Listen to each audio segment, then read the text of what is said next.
Dünyanı və bizi yaradan Allah Teala'dır. Dünyanı idarə edən Allah Azze və Cəllədir. Günəş var, biz ona müdaxilə edə bilmirik. Deməli, bizdən daha güclü biri var ki, günəşi, yer kürəsini idarə edir, səmada tutur və o Allah Teala'dır. Dünyanı Allah Teala niyə yaradıb? Biz dünyaya niyə gəlmişik? Hər birimiz bu sualı özümüzə verməliyik. Niyə dünyaya gəlmişik? Neynəməliyik? Burada bizi yaradan Allah Teala'nın məqsədi nədir? Mütləq hər bir insan bu sualı özünə verməlidir. Bunun cavabını Allah Teala bizlərə bildirir və dünyanı sınaq üçün yaratdığını qeyd edir, bildirir. Dünyada bizlər sınaqdayıq. Bizim əsl yaşayacağımız yer əbədi həyat qarşıdadır. Axirət həyatı əsl həyatdır. Sonsuz həyat. Bitməz, yəni sonu yoxdur. Və biz dünyada sınaqda olduğumuza görə bizi sınağa göndərən Allah Teala'nın istədiyi formada yaşamalıyıq. Rızasına uyğun yaşamalıyıq. Dünyada onun əmrlərini və qadağalarını öyrənməliyik. Dinini, qayda qanununu öyrənməliyik. Və əmrlərini yerinə yetirib qadağalarından uzaq durmalıyıq.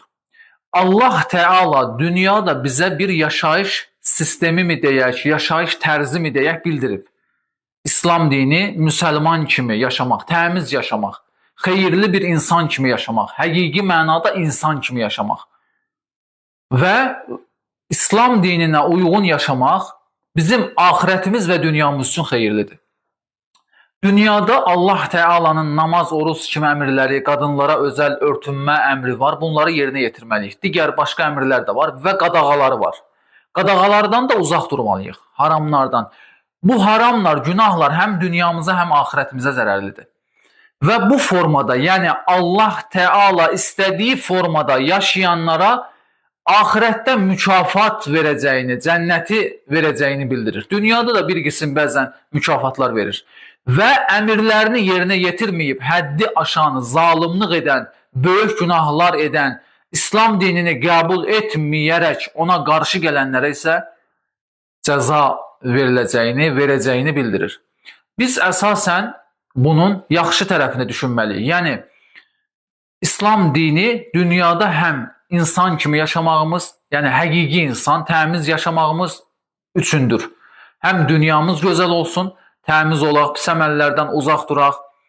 Başa düşürsünüz, insanlarla insan kimi rəftar edək, gözəl rəftar edək və axirətdə də cənnəti qazanaq. Burada bizim itirəcəyimiz heç nə yoxdur, əksinə qazana biləcəyimiz nələrsə var. Düşünün ki, imansız da, yəni məsələn dini qəbul etməyən zalım da dünyada yaşayır, müsəlman da.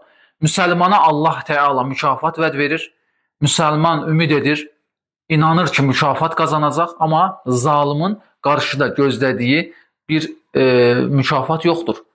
Zalım o formada ölsə, imansız o formada ölsə, çətindir onun üçün.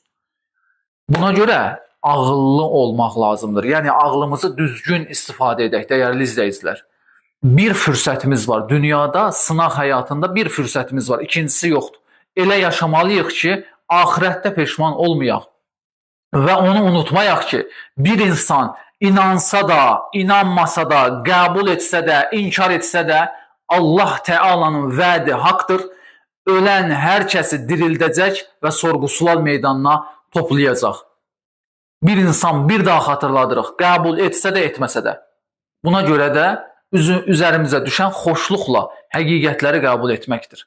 Biraz beynimizi düzgün istifadə edək, biraz ağlımızı düzgün istifadə edək, axirətimizi düşünək, dünyamızı düşünək, özümüzə zülm etməyək.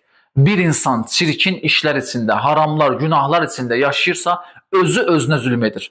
Allah Teala haşa zülmkar deyil, heç kəsə zülm etməz. İnsan özü özünə etdiyi çirkin əməllərlə zülm edər. Və Allah Teala kim nəyə layiqdirsə, onu verəcək. Başa düşürsünüz? Hətta Allah Teala çox rəhimlidir, çox bağışlayandır. Bir insan çalışacaq və Allah Teala rəhməti ilə onu bağışlayaraq cənnətinə alacaq. İnşallah bu məsələdə çox diqqətli olaq. Bir fürsətimiz var.